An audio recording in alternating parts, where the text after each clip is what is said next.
Welcome to వీటీ news. లక్ష్యం సమాజ హితం. నేను కీర్తి. ముందుగా హెడ్లైన్స్. సికింద్రాబాద్ బోయిన్పల్లి పిఎస్ పరిధిలో కంసారి బజార్లో ఓ ఇంట్లో భారీ చోరీ, 30 తులాల బంగారం అపహరణ.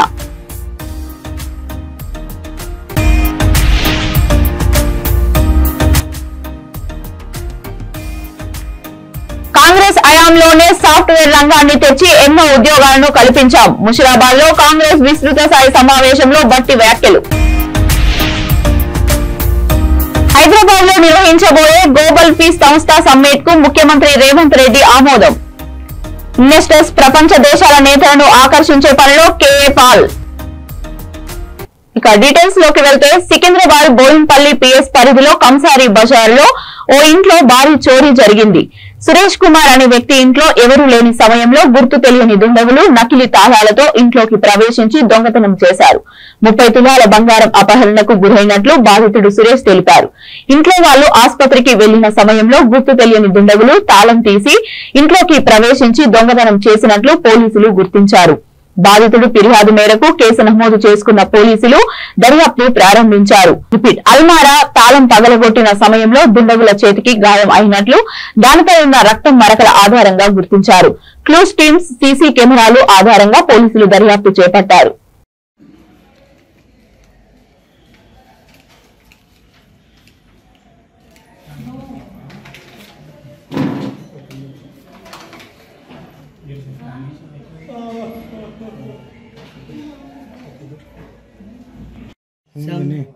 सामने वो फोटो का खून थोड़ी दिखा खून ही है।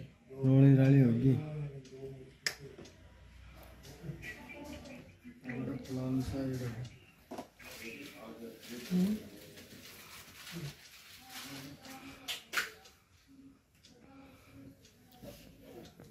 अंदर भी है खून? अंदर इधर नहीं है।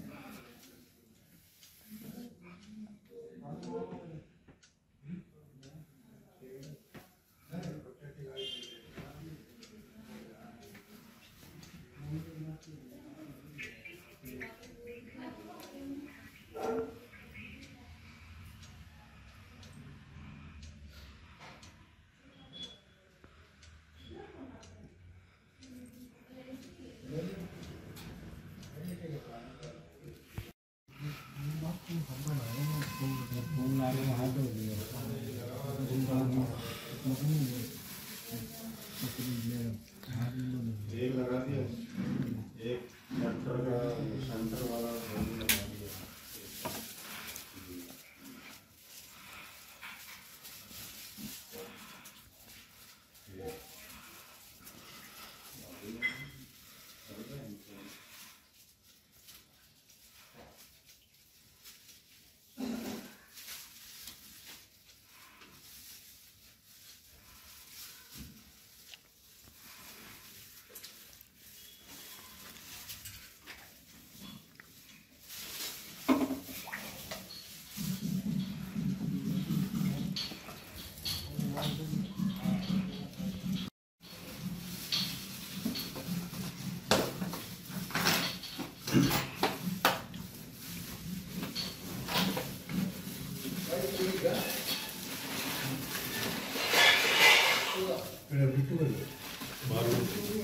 ये हो रही है।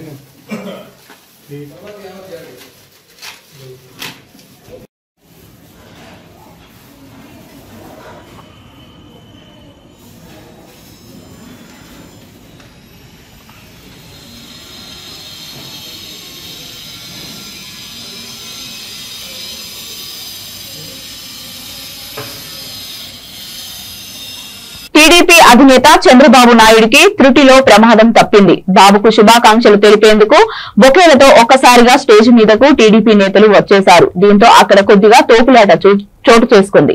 ఈ క్రమంలో చంద్రబాబు నాయుడిని టీడీపీ నేతలు తోసేశారు. దీంతో చంద్రబాబు నాయుడు తుల్లి పడబోయారు. వెంటనే అలర్ట్ అయిన వ్యక్తి గత సిబ్బంది ఆయనను పట్టుకుని నిల్చోబెట్టారు. దీంతో సెక్యూరిటీ సిబ్బంది టీడీపీ నేతలందరికీ కిందికి దింపేశారు.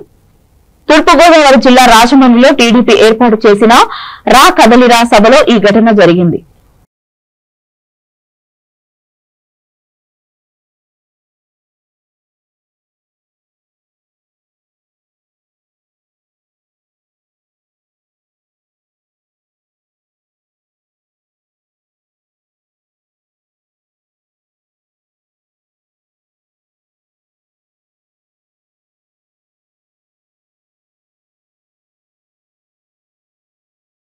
కాంగ్రెస్ హయాంలోనే సాఫ్ట్వేర్ రంగాన్ని తెచ్చి ఎన్నో ఉద్యోగాలను కల్పించిందని డిప్యూటీ సీఎం మల్లుబట్టి విక్రమార్క వెల్లడించారు. ముషిరాబాద్ లో కాంగ్రెస్ విస్తృత స్థాయి సమావేశంలో ఆయన పాల్గొన్నారు. బట్టి మాట్లాడుతూ నాటి నుండి నేటి వరకు కూడా కాంగ్రెస్ హయాంలోనే ప్రభుత్వ పథకాలు, పరిశ్రమలు, సాఫ్ట్వేర్ రంగం అన్ని అభివృద్ధి చెందాయని కొనియాడారు. బీఆర్ఎస్ ప్రభుత్వం 10 ఏళ్లు పరిపాలించి ప్రజలను నట్టేట ముంచిందని ధ్వజమెత్తారు. రాబోయే రోజుల్లో 1 కోటి మందికి ఉపాధి అవకాశం కల్పించనున్నట్లు స్పష్టం చేశారు. డిఫరెంట్ గా కాంగ్రెస్ పార్టీ భావజాలాన్ని, కాంగ్రెస్ ఆలోచనల్ని పార్లమెంట్ లో ప్రతిబింబించేటట్టుగా పనిచేస్తారు. ఎవరు పోటీ చేసిన అభ్యర్థిని గెలిపించి పంపించాలి. మీ అందరికీ విజ్ఞప్తి చేస్తా ఉన్నారు. ఎందుకంటే ఇక్కడ పెద్ద ఎత్తున క్రిస్టియన్ మైనారిటీ సోదరులు ఉన్నారు, ముస్లిం మైనారిటీ సోదరులు ఉన్నారు, వివిధ ప్రాంతాల నుంచి వచ్చినటువంటి ప్రజానికులు ఇక్కడ ఉన్నారు. వాళ్ళందరూ విజ్ఞప్తి చేస్తా ఉన్నారు. ఇక్కడ వచ్చి టీఆర్ఎస్ మాట్లాడుతుంది, నా కోటేంటి, నేను లోకి వాదిన ఏది నీకు ఓటేస్తుంది, నువ్వు చేసేది వీళ్ళు ఇక్కడ నీకు ఓటేస్తే నువ్వు ఢిల్లీ పోయి బీజేపీకి ఓటేస్తావు. ఇదే కదా 10 ఏళ్ళు నువ్వు చేసింది, ఇదే కదా. నీ ఇక్కడికి వచ్చేమో వాళ్ళు ఓటేపించుకుంటావు మాయ చేసి.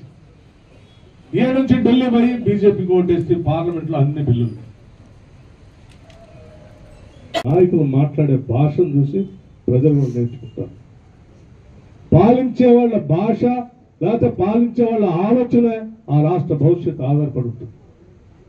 ఇట్లా వీధి రౌడీలాగా రోడ్డు మీదకి వచ్చేసి వాడిదంతా ఈడిదంతా, వాళ్ళ ఫంగి వీళ్ళ ఫంగి, వాడు బుట్టరు కాదు ఈడు బుట్టరు కాదు అని మాట్లాడితే ఏం సంస్కారం నేర్చుకున్నారు? ఇదే ఆ తెలంగాణ సంస్కృతి.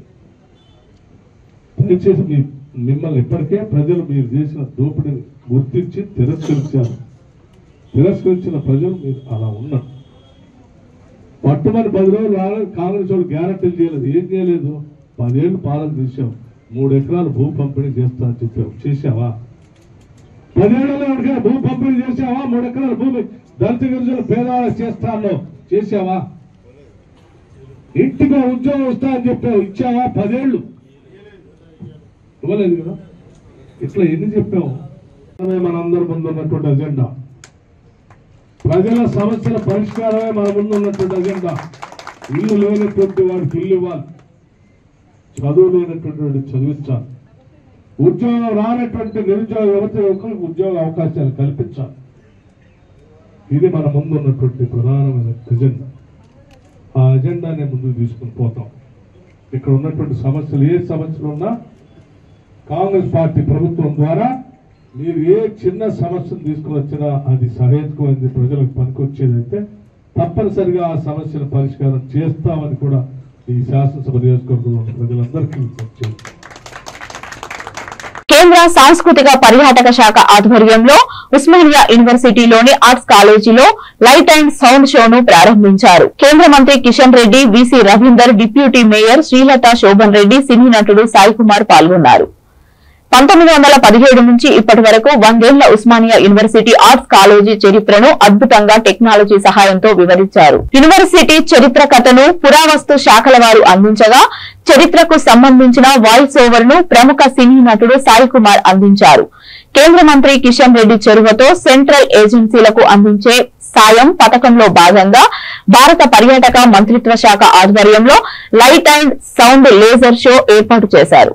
ఎలాంటి ఛార్జీలు వసూలు చేయకుండా ఉచితంగా ఈ ప్రదర్శనను చూడవచ్చు.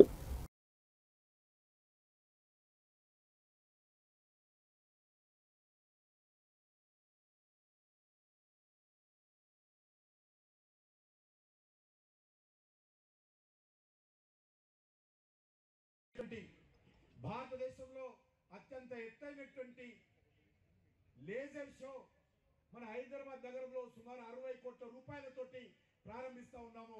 అది ఫిబ్రవరి నెలలో ప్రారంభించుకుంటాము. మీరందరూ కూడా ఆ ప్రారంభోత్సవ కార్యక్రమాన్ని కూడా రావాలని ఇప్పుడే ఆహ్వానిస్తా ఉన్నాము. అదేవిధంగా సాలార్జంగ్ మ్యూజియంలో ఎప్పుడో మరి 35 సంవత్సరాల క్రితము కొత్త బ్లాక్ ఒకటి ప్రారంభించారు. ఆ రోజు నుంచి ఈ రోజు వరకు సాలార్జంగ్ మ్యూజియంలో కొత్త బ్లాక్స్ ప్రారంభం కాలేదు. మరి నేను వచ్చినటువంటి 2 సంవత్సరాల్లో ప్రత్యేక ఇనిషియేటివ్ తీసుకొని సాలార్జంగ్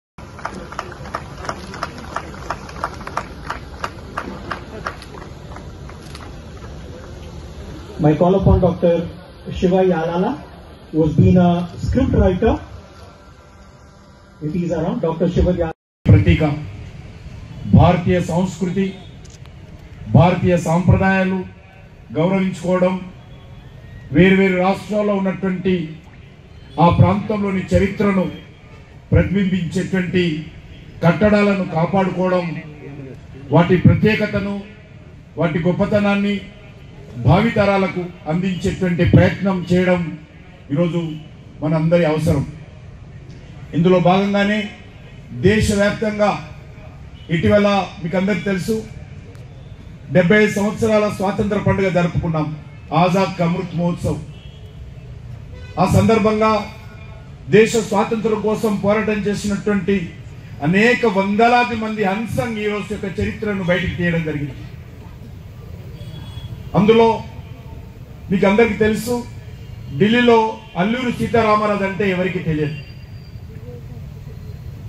ఆ నేపథ్యంలో నేను సాంస్కృతిక మంత్రిగా మరి ఈ యొక్క ఆజాద్ అమృత్ మహోత్సవ్ సంబంధించినటువంటి ఉత్సవాలు నిర్వహించేటువంటి మరి మినిస్ట్రీగా నేను ఆ యొక్క అల్లూరి సీతారామరాజు యొక్క 125వ జయంతి ఉత్సవాలను కూడా నిర్వహించడం జరిగింది. దానికోసము భీమవరానికి ప్రత్యేకంగా ప్రధానమంత్రిని ఆహ్వానించాను. హైదరాబాద్లో ముగింపు కార్యక్రమాలకు భారత రాష్ట్రపతి శ్రీమతి ద్రౌపది ముర్ము గారిని కూడా ఆహ్వానించడం జరిగింది.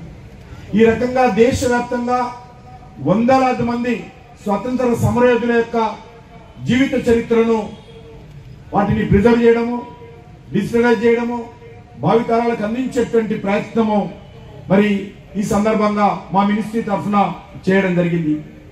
అందులో భాగంగానే ఈరోజు తెలంగాణ చరిత్రలో ప్రత్యేక స్థానం ఉన్నటువంటి తెలంగాణ ఉద్యమానికి కేంద్ర బిందు గ్లోబల్ పీస్ సంస్థ వ్యవస్థాపకుడు కేఏ పాల్ హైదరాబాద్ లో నిర్వహించబోయే సమ్మిట్ కు ఆమోదం తెలిపారు తెలంగాణ ముఖ్యమంత్రి రేవంత్ రెడ్డి.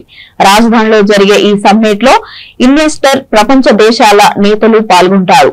ఇక్కడకు పెట్టుబడులు ఆకర్షించి యువతకు ఉపాధి అవకాశాలు కల్పించడమే ప్రధాన ఉద్దేశమని శాంతి దూత కేఏ పాల్ అన్నారు.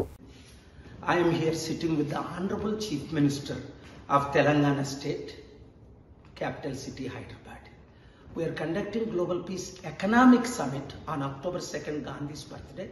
In the meanwhile, we will be visiting your countries, hosting you. We are inviting you to come to this great and marvelous city. You can say it is the 9th wonder of the world, Hyderabad.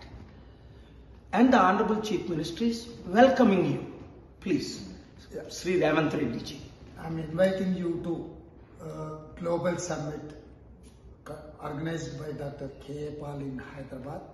Please do come to Hyderabad and participate in Global Summit. Thank you.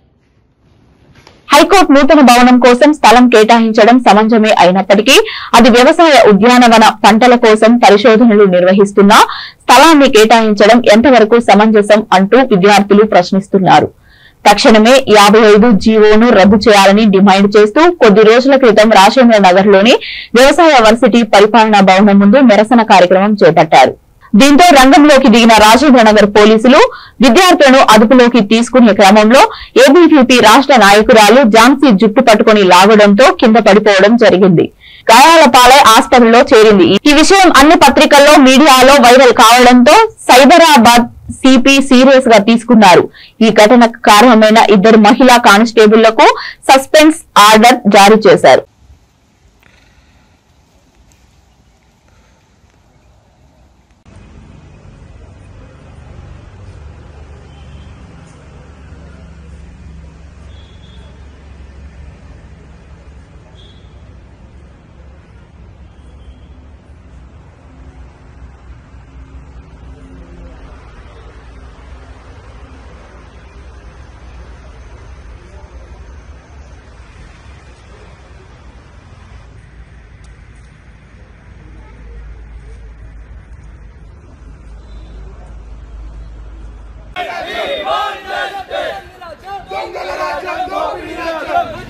జీవన మర్యాద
ఇప్పుడు రమ్మను ఎవరిని బదిలిస్తామో మేము బదిలిస్తామా ఆయన బదిలిస్తాం రమ్మను సిగ్గుండా BC సార్కి students ఎంతమంది చేసింది సార్ కేసులు పెడతా మళ్ళీ పెడతాం బెదిరిస్తూ ఏదో 55 జీవో ఉందో నైతికంగా నేను బాగుంటుందని చెప్పి ఏబీవీపీ కార్యకర్త అందరూ ముందు ఒప్పుకోవాలి. రాజీనామా కూడా ఇవాళ కావాలంటే నిన్న మా స్టేట్ సెక్రటరీ జాంజీని ఏ విధంగా పోలీసులు యూనివర్సిటీలో పట్టుకొచ్చిరు, ఏ విధంగా మౌనం కూడా మీ బీసీ సార్ సమాధానం చెప్పాలి. లేకపోతే గుర్తుపెట్టుకోండి సార్, మీ ఆఫీస్ ఉండదు, మీరు గుర్తుపెట్టుకోరు.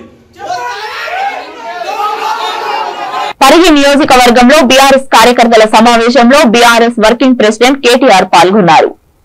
ఎవరు అధైర్యపడవద్దు, 119 సీట్లలో 39 సీట్లు గెలిచినాం, బలమైన ప్రతిపక్షంగా ఉన్నాం, 14 సీట్లు 5,000 ఓట్లతో ఓటమి పాలైనం, అందులో సగం గెలిచినా హంగు వచ్చేది. 14 ఏళ్లు అభివృద్ధి బాటలో కారు 100 కిలోమీటర్ల స్పీడ్ తో పోయింది. కారు సర్వీసింగ్ కు పోయింది, మళ్లీ 100 స్పీడ్ తో దూసుకొస్తుందని కార్యకర్తలకు ధైర్యం కలిగించారు. మార్పు రావాలి అన్నోళ్లు నెత్తి నోరు కొట్టుకుంటున్నారు. కాంగ్రెస్ ఉంటే కరెంటు ఉండదన్న కేసీఆర్ మాటలు కాంగ్రెస్ సర్కారు నిజం చేస్తోంది. రేవంత్ రెడ్డి చెప్పిన 2 లక్షల రుణమాఫీ ఏది? ఇప్పటి వరకు రైతు బంధు పైసలే పడలే. కేసీఆర్ ప్రభుత్వంలో వారం రోజుల్లో రైతు బంధు పడేది అని ప్రభుత్వాన్ని విమర్శించారు.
అది రిప్రజెంటేషన్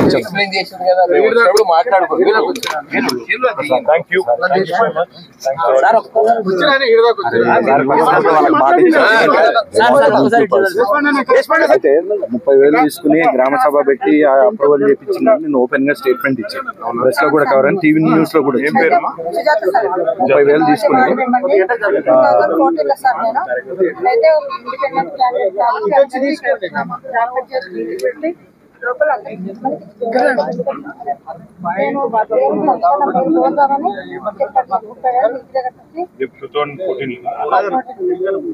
అంటే గ్రామ సభ బేస్ గా తీసుకుని కోర్టులో వీళ్ళు మన బిల్ వేసిన దానికి కౌంటర్ చేస్తున్నారు.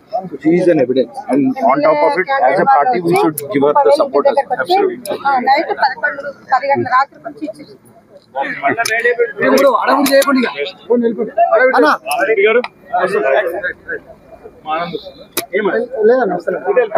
సార్ ఒక్కసారి ఇట్లా చూడండి. జై తెలంగాణ.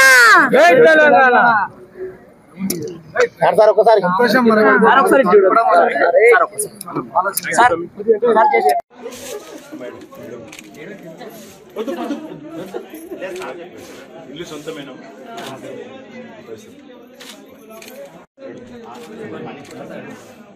ఇది ఒక చెక్ తీసుకొచ్చి ఇది పార్టీ తరఫు నుంచి 2 లక్షల రూపాయలు చెక్ మీకు. నువ్వు పెద్దదాని మీద తమ్ముళ్ళు నువ్వే చూసుకోవాలి. మీ తాతను, నాయనమ్మను, అమ్మను అందరికి నువ్వే ధైర్యం చెప్పాలి. ఓకే, బాధపడుకు, మేమందరం ఉంటాము. నువ్వు వచ్చింది నీకోసమే. నువ్వు అందరికి ధైర్యం కూడా చూసుకోవాలి. అమ్మ నువ్వు యాక్సిడెంట్ కదా జరిగింది. తల్లిగారు ఎక్కడ తల్లి? బులెటిన్ ముగించే ముందు హెడ్లైన్స్ మరొకసారి. సికింద్రాబాద్ బోయిన్పల్లి పిఎస్ పరిధిలో కంసారి బజార్లో ఓ ఇంట్లో భారీ చోరీ, 30 తులాల బంగారం అపహరణ.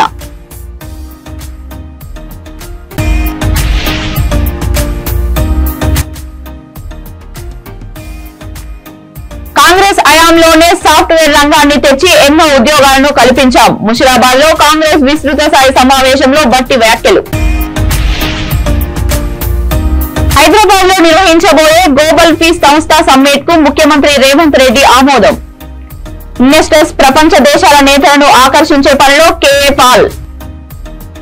ఇవి ఇప్పటి వరకు ఉన్న అప్డేట్స్. మరిన్ని అప్డేట్స్ కోసం చూస్తూనే ఉండండి V3 న్యూస్. లక్ష్యం సమాజహితం.